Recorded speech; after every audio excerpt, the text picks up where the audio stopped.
నమస్కారం. ఆగస్టు 25 నుంచి సెప్టెంబర్ 18 వరకు కన్యా రాశిలోకి శుక్రుడు మరియు కేతువు ఈ రెండు గ్రహాలు కలవబోతున్నాయి కాబట్టి మరి ద్వాదశ రాశుల్లోని 12 రాశుల వారికి ఏ విధంగా ఉండబోతుంది, మరి వారికి శుభ అశుభ ఫలితాల గురించి తెలియచేయడానికి ఈ రోజు మనతో పాటు ఉన్నారు ప్రముఖ జ్యోతిష మరియు వాస్తు పండితులు బ్రహ్మశ్రీ డాక్టర్ నాయకంటి మల్లికార్జున శర్మ గారు. మరి గురువు గారితో మాట్లాడి ఏ రాశుల వారికి ఏ విధంగా ఉండబోతుందో అడిగి తెలుసుకుందాం. నమస్కారం గురువుగారు. నమస్కారం. గురుగారు, ఆగస్టు 25వ తారీఖు నుంచి సెప్టెంబర్ 18వ తారీఖు వరకు శుక్రుడు మరియు కేతువు కన్యా రాశిలోకి రెండు గ్రహాలు కలవబోతున్నాయి కాబట్టి మరి ఈ 25 రోజులు మరి మిథున రాశి వారికి వచ్చేసి ఎటువంటి ఫలితాలు ఇవ్వబోతున్నారంటారు, మరి వీరికి ఎలా ఉండబోతుంది అంటారు ఈ 25 రోజులు అనే దాని గురించి అయితే మాకు తెలియచేయండి గురువు. తప్పకుండా అమ్మ. ఓం శ్రీ గురుభ్యో నమః. శుక్రకేతువుల యొక్క కంజంక్షన్ ఆగస్టు 25వ తారీఖు నుంచి సెప్టెంబర్ 18వ తారీఖు వరకు కూడా 25 రోజుల పాటు శుక్రకేతువుల యొక్క కలయిక బుధక్షేత్రంలో ఉండటం వల్ల ఏ విధంగా ఉండబోతుంది. శుక్రుడు సుఖాన్ని, భోగాన్ని, సౌఖ్యాన్ని, కళత్రాన్ని ఇచ్చేవాడు శుక్రుడు. కేతువు జ్ఞానాన్ని ఇచ్చేవాడు. అలానే భూ సంబంధమైన వ్యవహారాలు, గృహ నిర్మాణము, రైతులు, అగ్రికల్చరు, కెమికల్ కంపెనీసు, మెడికల్ సంబంధించిన విషయాల్లో కేతువు జ్ఞానాన్ని ఇచ్చేవాడు కూడా కేతువే కాబట్టి తీర్థయాత్రలు, పుణ్యక్షేత్రాలు ఇవన్నీ కూడా తెలిపేవాడు కేతు. అంటే కుజవత్ కేతు అంటారు. అంటే ప్రమాదాలు, రోగాలు, ప్రయాణాలు, కోర్టు సమస్యలను కూడా తెలిపేవాడు కేతు. మరి వీళ్ళకి ఏ విధంగా ఉండబోతుంది మిథున రాశి వాళ్ళకు చూస్తే, శుక్రగ్రహం అనేది ఎప్పుడూ కూడా 1, 2, 4, 5, 8, 9, 11 స్థానాల్లో మంచి చేస్తాడని గోచారం తెలుపుతుంది. గోచార రత్నాకరణలో కానీ, గోచార ఫలప్రదర్శనలో కానీ, గోచారం అంటే this is the transit system అంటారు. కేతువు 3, 6, 11 స్థానాల్లో సుఫలితాన్ని ఇస్తుందని, మిగతా స్థానంలో మిశ్రమైన ఫలితాలు, మిగతా స్థానంలో చెడ్డ ఫలితాలు ఇస్తుందని మనకి గోచారం తెలుపుతుంది. ముఖ్యంగా ఈ గోచారంలో మనం చూసుకునేటట్లయితే చతుర్థ స్థానంలో శుక్రుడి యొక్క సంచారం వల్ల ఏ విధంగా ఉండబోతుంది. వాహన ప్రాప్తి కలిగే అవకాశాలు ఎక్కువ ఉంటాయి. అంటే వాహనాలు కొనుగోలు చేస్తారు, లగ్జరీగా వెళ్ళే అవకాశాలు ఎక్కువగా ఉంటాయి. అలానే లగ్జరీతో పాటు ఏదో రకంగా వాళ్ళు వస్త్రాలు కొనుగోలు చేయటం, బంగారు ఆభరణాలు కొనుగోలు చేయటం, ఓన్లీ 4 వీలరే కాదు 2 వీలరు కొనుక్కోవచ్చు. వాళ్ళ వృత్తిపరంగా ఏదైతే వాహనం కావాలో వెహికల్ అలాంటిది కొనుగోలు చేసే అవకాశాలు ఎక్కువ ఉంటాయి. అంటే క్రయ విక్రయాలు జరగటం ఒకటి, ఎగుమతులు దిగుమతులు, ఉద్యోగపరంగా అనుకూలంగా ఉంటుంది. ఆర్థిక స్థితిగతులు మెరుగుపడతాయి. ఆర్థిక స్థితిగతులతో పాటు ప్రతి దానిలో కూడా వాళ్ళకి అనుకూలమైన ఫలితాలు వచ్చేందుకు సూచనలు బాగా ఎక్కువగా ఉంటాయి.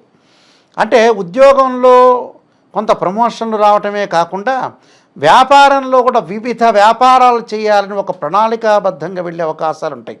అనేక మార్గాల్లో ఆదాయాన్ని చేయాలని ఒక నూతన ఒరవడితోటి వాళ్ళు ఆలోచన సరళి మారిపోతుంటుంది. ఈ శుక్రగ్రహం వల్ల తల్లి ద్వారా కానీ, తండ్రి ద్వారా కానీ, అంటే పిత్రార్జితము, మాత్రార్జితం అంటారు. అంటే మాతృ సంబంధించిన అర్జితము అంటారు. అంటే మాతృ సంబంధించిన డబ్బులు కానీ, తల్లి సంబంధించిన ధనం కానీ వచ్చే అవకాశాలు ఎక్కువ ఉంటాయి.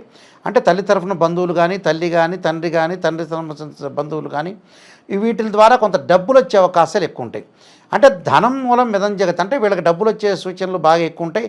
ఆకస్మికంగా ధనలాభం కలగటం, అలానే నూతన వ్యాపారాలు చేయాలనుకుంటారు, విదేశాలకు వెళ్ళే అవకాశాలు ఉంటాయి. వివాహం సంబంధించిన శుభ కార్యక్రమాల్లో కూడా పాల్గొంటారు.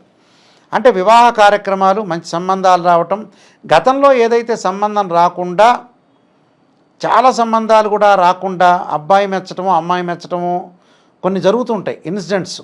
అంటే వాళ్ళు కానీ వీళ్ళు కానీ మెచ్చకపోవటం, రకరకాలుగా అబ్బాయికి రకరకాల క్వాలిఫికేషన్ లేకపోవటం, జాబు లేకపోవటం, అసెట్స్ లేకపోవటం, రకరకాల కారణాలు ఉంటాయి. ఆ రీజన్స్ అన్నీ కూడా తొలగిపోయి వివాహం పరంగా వాళ్ళకు అనుకూలమైన వాతావరణం ఏర్పడుతుంది. అంటే స్త్రీకి కానీ పురుషుడు కానీ మంచి సంబంధం వచ్చి వాళ్ళకు వివాహం అయ్యే సూచనలు అనేవి ఉన్నాయి. అంటే వివాహపరంగా ఓకే. దానితో పాటు బంగారు ఆభరణాలతో పాటు ప్రతి దానిలో కూడా ముందుకు వెళ్తారు. అంటే జాప్యం లేకుండా ఇష్టకామ్య సిద్ధిరస్తుంటారు. అంటే వాళ్ళైతే కామ్యము అంటే ఇక్కడ కోరిక అని అర్థం. అంటే వాళ్ళు అనుకున్న కోరికలన్నీ కూడా తీర్చుకోవటం, వస్తువులు, ఆకర్షణమైన వస్తువులు కొనుగోలు చేయటం, అంటే ఆకర్షణమైన కొన్ని వస్తువులు ఉంటాయి, ప్రతి వాళ్ళకు కూడా కొన్ని అట్రాక్షన్ చేస్తుంటాయి వస్తువులు, అలాంటివన్నీ కూడా పర్చేజ్ చేసే అవకాశాలు ఎక్కువ ఉండటం, అలానే సుఖాన్ని, భోగాన్ని, అలానే విందులు, వినోదాలు, శుభ కార్యక్రమాల్లో పాల్గొనే అవకాశాలు ఎక్కువగా ఉంటాయి. అంటే వీళ్ళ పెళ్ళిళ్ళే కాకుండా వేరే వాళ్ళ యొక్క పెళ్ళిళ్ళకు కూడా వెళ్ళే అవకాశాలు, తీర్థయాత్రలు, విహారయాత్రలు వెళ్ళే అవకాశాలు ఎక్కువ ఉంటాయి. పిల్లలు మటుకు చదువు పట్ల మటుకు శ్రద్ధ చూపించాలి, అంటే ఆసక్తికరంగా ఉండరు అని అర్థం. ఈ రాశి వాళ్ళు ఆరోగ్యం అనేది కొంత కుదుటపడే అవకాశం అనేది ఒకటి ఉంటుంది. దాంతోపాటు మరి చతుర్థ స్థానంలో కేతు యొక్క సంచారం కూడా ఉంది కదా, రెండో ప్లానెట్ అనేది కూడా ఉంది కదా. అంటే శుక్రకేతువులు ఎప్పుడు కూడా బుధక్షేత్రంలో కంజంక్షన్ కావటం వల్ల కేతు యొక్క ఫలితాన్ని మనం చూస్తే తల్లి యొక్క ఆరోగ్యం అనేది చాలా ఇంపార్టెంట్గా తీసుకోవాలి. ట్రావెలింగ్ చేసేటప్పుడు, జర్నీ చేసేటప్పుడు, కొత్త వాహనాన్ని తీసుకుని జర్నీ చేసేటప్పుడు కొంత అప్రమత్తంగా ఉండటం చాలా మంచిది. అంటే అతివేగం అనేది పనికిరాదు. కాలం ఎప్పుడు కూడా మనతో పాటు నడవడు, కాలం నడుస్తుంటుంది. చాలామంది కూడా చెప్పేటప్పుడు కాలం ఒకే రకంగా ఉంటుంది. వింటర్ వస్తుంది, సమ్మర్ వస్తుంది, రైన్ సీజన్ వస్తుంది, మామూలు అవన్నీ కూడా. సీజన్ అనేది 3 సీజన్స్ ఉంటాయి. ఆ 3 సీజన్స్ కంటిన్యూ అవుతుంటాయి. కొన్ని మార్పులు కలుగుతుంటాయి కాలంలో కూడా. అయితే కాలంలో కొన్ని మార్పులు జరిగినప్పుడు ఏంటంటే కొద్దిగా కాలం కాటేయక ముందే మనం సర్దుబాటు చేసుకోవడం చాలా మంచిది. బంధుమిత్రులతో విరోధ భావాలు, స్నేహితులతో కొంత విరోధ భావాలు, డబ్బులు ఇచ్చినవాడు మళ్ళీ రిటర్న్ ఇవ్వలేకపోవటం, అంటే మనం ఏదైనా డబ్బులు ట్రాన్సాక్షన్స్ చేసామనుకోండి మళ్ళీ రిటర్న్ ఇచ్చేవాళ్ళు ఇవ్వరు. భూ సంబంధమైన వ్యవహారాల్లో కూడా కొంచెం జాగ్రత్తగా ఉండాలి. అంటే భూమి కొనుగోలు చేస్తాం, గృహ నిర్మాణం చేపట్టాలనుకుంటాం, ఇలాంటి విషయాల్లో మటుకు భూ సంబంధమైన వ్యవహారాల్లో మటుకు కొద్దిగా జాగ్రత్తగా ఉండటం చాలా మంచిది. గృహ నిర్మాణం చేపట్టేటప్పుడు, అలానే మనకి బిల్డర్స్ తోటి కానీ, అలానే ఇంటి ఓనర్తో కానీ మాట్లాడేటప్పుడు కానీ, ఫైనాన్షియల్ పరంగా కానీ కొద్దిగా మనం జాగ్రత్త పడి ముందుకు వెళ్ళాలి. అంటే డిస్టర్బెన్స్ కాకూడదు, డిస్ప్యూట్స్ కాకూడదు, ల్యాండ్ను కూడా కరెక్ట్గా చూసుకోవాలి. కెమికల్ కంపెనీస్ వాళ్ళకి కానీ, అలానే మెడికల్ కానీ, ల్యాబొరేటరీస్ కానీ ఇలాంటి వాళ్ళందరూ కూడా కొద్దిగా అజాగ్రత్త అనేది పనికిరాదు, శ్రద్ధ పెట్టాలి, ముందుకు వెళ్ళాలి. విదేశాలకు వెళ్ళే ప్రణాళికలు మటుకు కొద్దిగా అమలు చేసే అవకాశాలు ఉన్నాయి, కానీ వెళ్ళరు, కానీ కొంత ప్రణాళికాబద్ధంగా ముందుకు వెళ్ళాలని కొంత ఆలోచన చేయటం అనేది జరుగుతుంటుంది. వీళ్ళు కొన్ని పరిహారాలు చేసుకొని ముందుకు వెళ్తే వాళ్ళకి బెటర్ లైఫ్ వచ్చే అవకాశాలు డెఫినెట్లీ ఉంటాయండి. ఓకే గురుగారు, మిథున రాశి వారికి వచ్చేసి మరి వీరికి ఎలా ఉండబోతుంది 25 రోజులు, అలాగే వీరికి ఎటువంటి ఫలితాలు రాబోతున్నాయి, వీరికి ఇంకా మెరుగైన ఫలితాలు కావాలి అనుకుంటే ఎటువంటి పరిహారం చేసుకుంటే వీరికి ఇంకా అద్భుతంగా ఉంటుంది అంటారు గురువుగారు? గణపతి యొక్క ఆరాధన చేయాలి. అంటే కేతువుకి, రాహుకు అధిష్టాన దేవత దుర్గాదేవి అయితే కేతువుకి అధిష్టాన దేవత గణపతి. గణపతిని ఆరాధన చేయాలి. కేతు యొక్క దోషం పోవటానికి మనం గణపతి యొక్క ఆరాధన చేస్తే మనకు ఆ దోషం అనేది తొలగిపోతుంది. గణపతిని ఎలా ఆరాధన చేయాలి? మనకు ఆగస్టు 25 నుంచి సెప్టెంబర్ 18వ తారీఖు వరకు ఆ రోజుల్లో సంకష్టాల చతుర్థి వ్రతాన్ని కానీ, అలానే మనకి బుధవారం కానీ అస్థానక్షత్రం కానీ వస్తే ఆ రోజుల్లో తప్పకుండా గణపతిని ఆరాధన చేయాలి. గణపతిని ఎలా ఆరాధన చేయాలి? మనం బంకమన్ను తీసుకొని చక్కగా ఆవు పేడ కలిపి విగ్రహాన్ని తయారు చేసి మనం ఆరాధన చేయాలి. అంటే గరికతో ఆరాధన చేయాలి. అంటే గణపతిని ఎప్పుడు కూడా ఆరాధన చేయటంతో పాటు 12 గాయత్రి మంత్రాలు ఉంటాయి. అంటే తత్పురుషాయ వక్రతుండాయ ధీమహే తన్నోదంతి ప్రచోదయాత్ అనే మంత్రాన్ని చక్కగా చదువుకోవాలి.